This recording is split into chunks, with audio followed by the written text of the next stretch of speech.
and welcome to Higher Education Post COVID-19 Perspectives from India. I am Jigme and I have with me my colleague Nikita, and we will be hosting this podcast series together. In this 7-part podcast series, we will be providing you with a glimpse of the impact of the pandemic on the higher education sector in India by providing the youth of the country with the opportunity to share their stories and the challenges that they have faced with us. We want to present to you the reality on ground.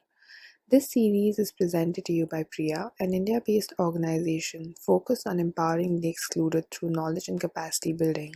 As an organization, PRIA has had a long history of working in the space of education and hosts the UNESCO Chair in Community-Based Research and Social Responsibility in Higher Education. India has the third largest higher education sector in the world. The University Grants Commission has over 1,000 universities and about 42,000 colleges, catering to nearly 37 million students and 2 million staff coming from diverse backgrounds.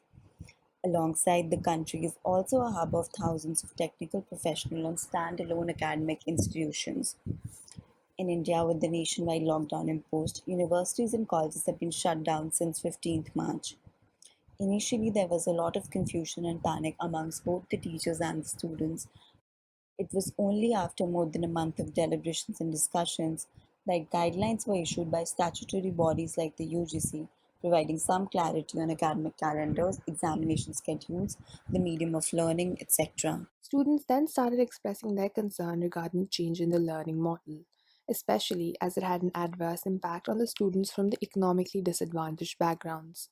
Different people face different challenges, and these challenges range from the lack of digital resources and stable internet access to that of having an enabling environment at home. Furthermore, as the move to the digital mediums began, questions on cybersecurity also started arising. As we know, the digital divide crisis in India has been discussed for years, and the current transition to the online modality is widening the gap in the academic performance between the disadvantaged and the advantaged sections of the society. It's now day 80 since the shutdown in India. More than 285 million young learners have been affected by discontinuity in their learning. This is a serious matter of concern and one which will have an even larger impact in the long term.